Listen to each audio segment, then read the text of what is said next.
Hey there, beautiful people. Welcome back to The Dang Good Show. I'm your host, CDang, but you can call me CDang.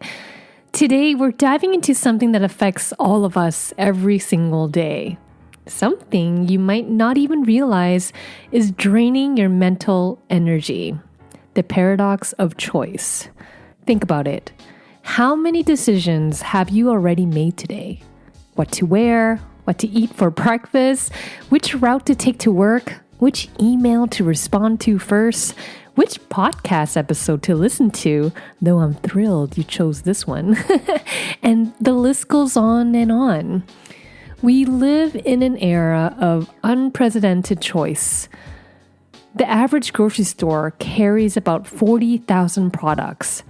Netflix offers thousands of shows and movies. Dating apps present seemingly endless potential partners. And while having options is generally considered a good thing, research suggests that all of these choices might actually make us less happy, more anxious, and mentally exhausted.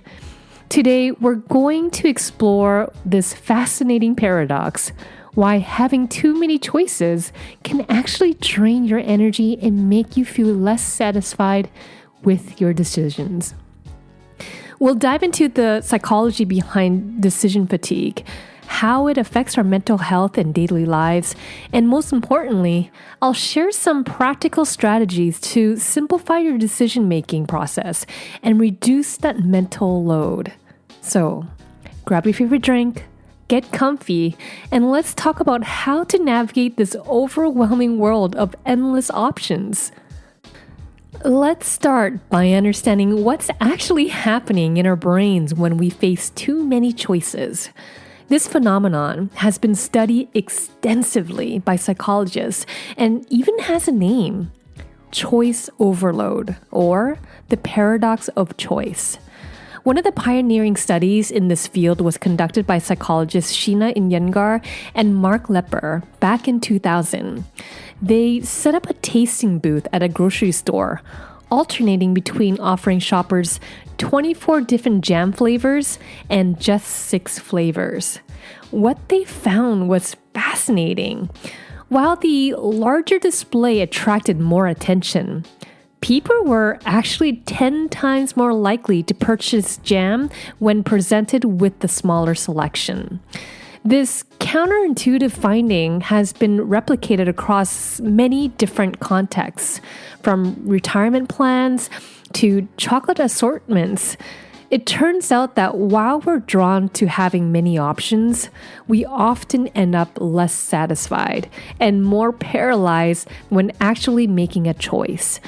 But why does this matter? Well, there are a few psychological mechanisms at play. First, there's a cognitive overload. Our brains simply aren't equipped to process and compare dozens of options effectively. We have limited cognitive resources, and the more options we have to evaluate, the more mental energy we expend. Second, having more options increases what psychologists call opportunity costs. When you choose one option out of 3, you're giving up 2 alternatives. But when you choose 1 out of 30, you're giving up 29 alternatives. This makes us more likely to imagine the positive features of all of those options we didn't choose, leading to more second-guessing and what-if thinking. And finally, more options raise our expectations. When we have so many choices, we expect to find the perfect option.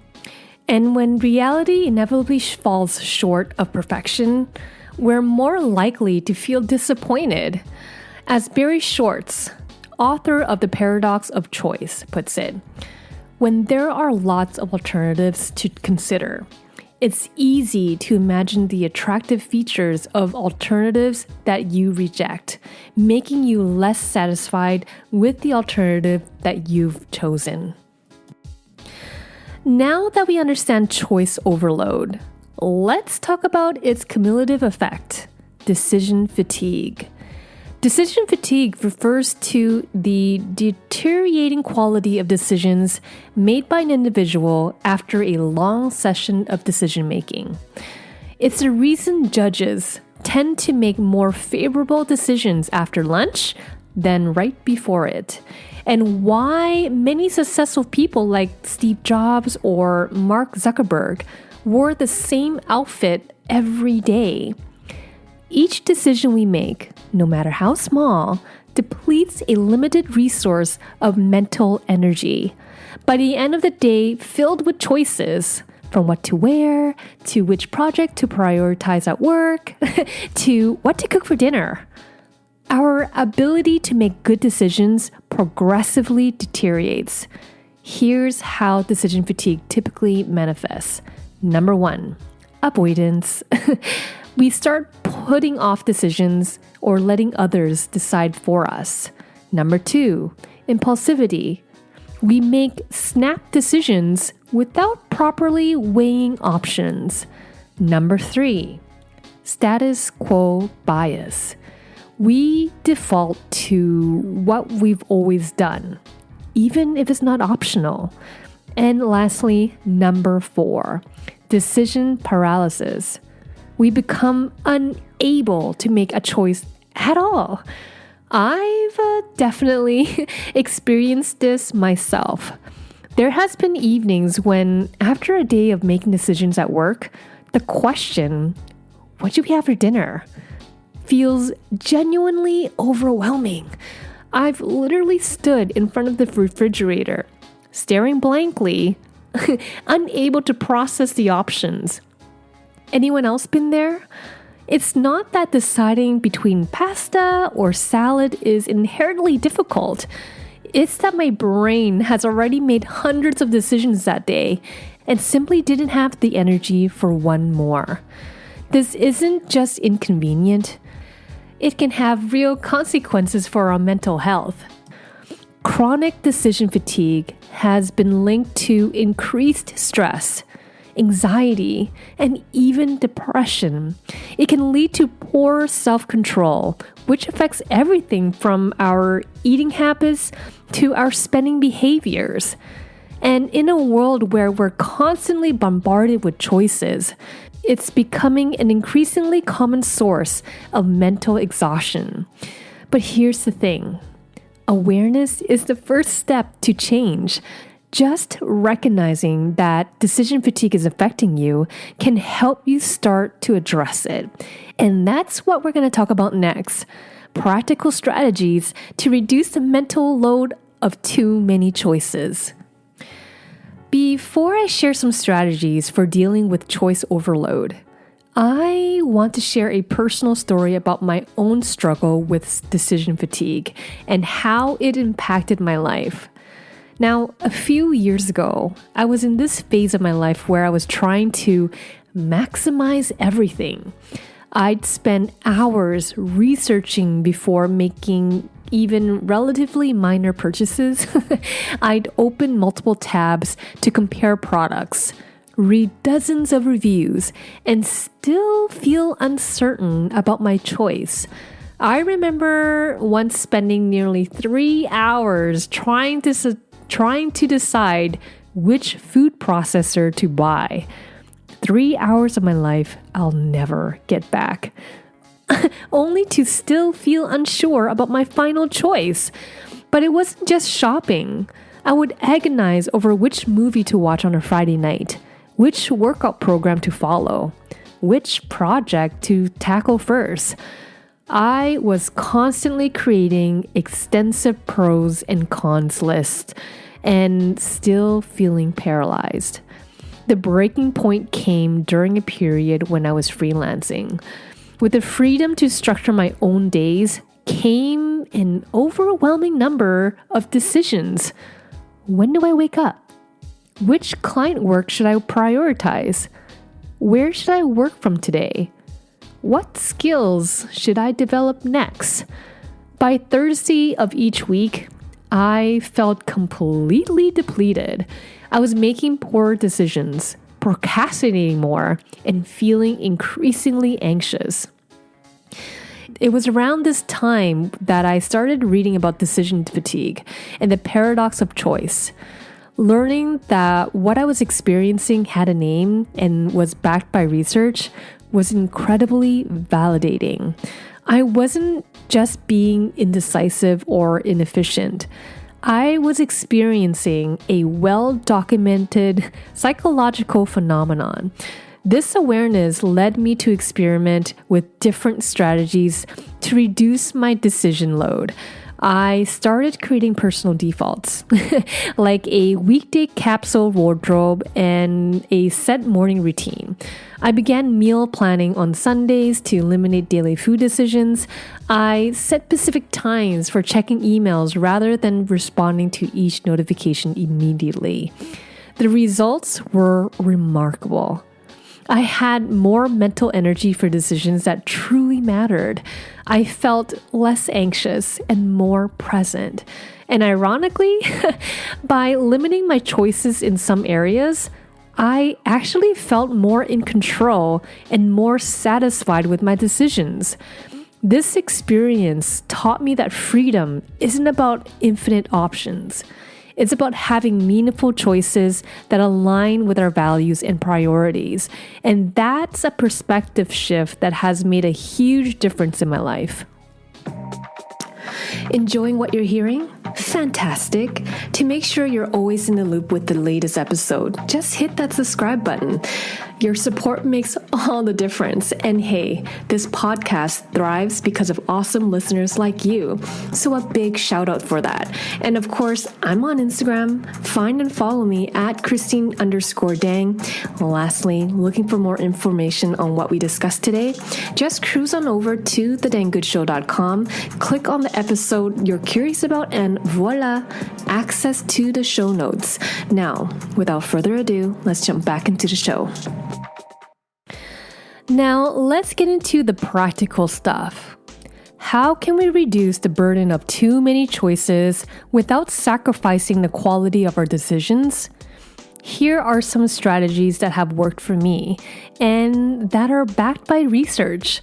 Number 1, create personal defaults and routines. One of the most effective ways to combat decision fatigue is to reduce the number of decisions you need to make in the first place. Create default options for recurring decisions like establish a morning routine so you don't have to decide what to do when you wake up, or create a capsule wardrobe with items that mix and match easily, or set up automatic payments for regular bills, or develop a rotating meal plan for weeknights.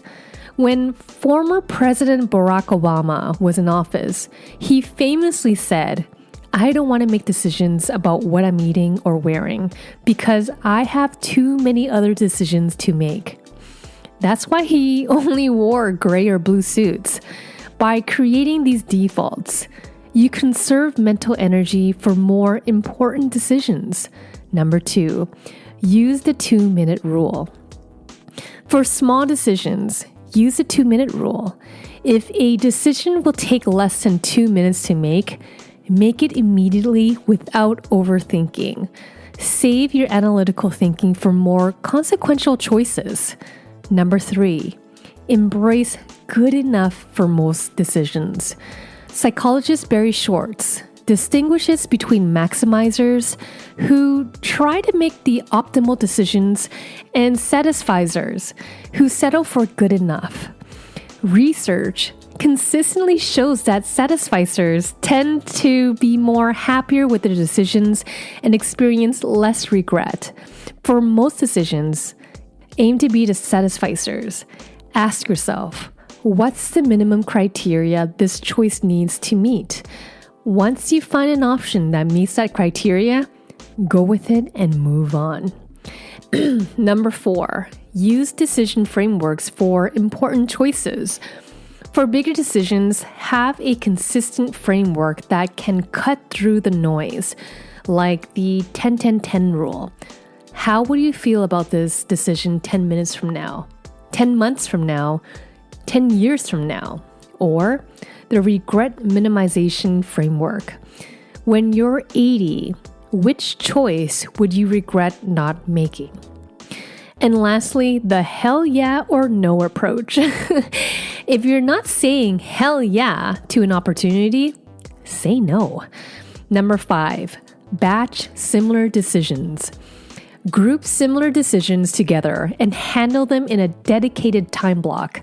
For example, plan your meals for a week all at once, or respond to emails in batches rather than one by one as they arrive. Number 6, limit your options intentionally. Sometimes the best approach is to artificially limit your choices. If you're choosing a restaurant, narrow it down to 3 options instead of browsing endlessly. When shopping online, limit yourself to comparing 3 products maximum. Number 7, delegate or automate. You don't have to make every decision yourself. Can you delegate some decisions to others? Can you automate some choices using technology? Many successful partnerships, whether in business or relationships, work well because people divide decision-making responsibilities based on interests and expertise. And lastly, number 8, practice mindfulness.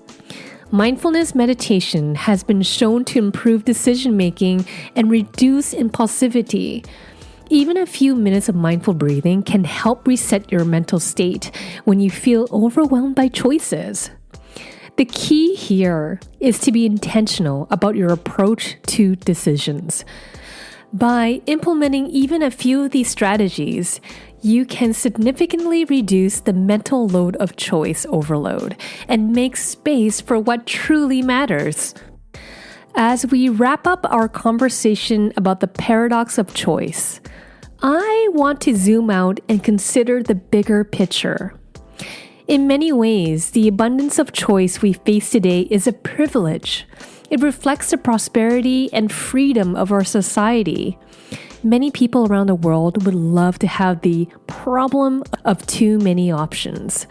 But acknowledging this privilege doesn't mean we should ignore the very real psychological burden that comes with constant decision making. Finding balance is key. The goal isn't to eliminate choice entirely. It's to be more intentional about which choices deserve our time and mental energy. It's about designing our lives in a way that reduces decision fatigue while preserving our autonomy in areas that matters most to us. This relates to something I've discussed in previous episodes: the importance of knowing your values and priorities. When you're clear about what matters most to you, decision-making becomes easier because you have a North Star guiding you. It's also worth mentioning that our relationship with choice is deeply personal. Some people thrive with more options, while others prefer fewer. Some decisions energize us, while others drain us. There's no one-size-fits-all approach to managing choice overload. The invitation here is to become more conscious of how you interact with the choices in your life. Pay attention to when decision-making feels good versus when it feels overwhelming. Notice which types of decisions tend to create the most anxiety or regret, and then use that awareness to create personalized strategies for simplifying your choice architecture. Remember that simplicity isn't about removing things from your life. It's about making space for what matters most. By reducing the cognitive load of unnecessary decisions, you free up mental energy for creativity, connection, and presence, the things that truly bring joy and meaning to our lives. All right, my friends, that brings us to the end of today's episode on the paradox of choice and decision fatigue. I hope it's given you some food for thought about how the abundance of options in our modern world might be affecting your well-being and decision-making ability. To recap, we explored the psychology behind why too many choices can actually make us feel less satisfied and more mentally exhausted. We discussed the cumulative effect of decision fatigue and how it impacts everything from our productivity to our happiness. And most importantly, we covered practical strategies to simplify your decision landscape and preserve your mental energy for what truly matters. I'd love to hear your thoughts on this topic. How does choice overload show up in your life? What strategies have you found helpful for managing decision fatigue? Drop me a message on Instagram at Christine_Dang or visit CDang.com to share your experiences. If you found value in today's episode, please subscribe to The Dang Good Show and share it with someone who might benefit. And for more content on emotional intelligence and personal growth, check out our previous episodes. I'll link some related ones in the show notes. Until next time, remember, sometimes less choice means more freedom. Stay curious, stay intentional, and as always, stay dang good. Much love, CDang signing out.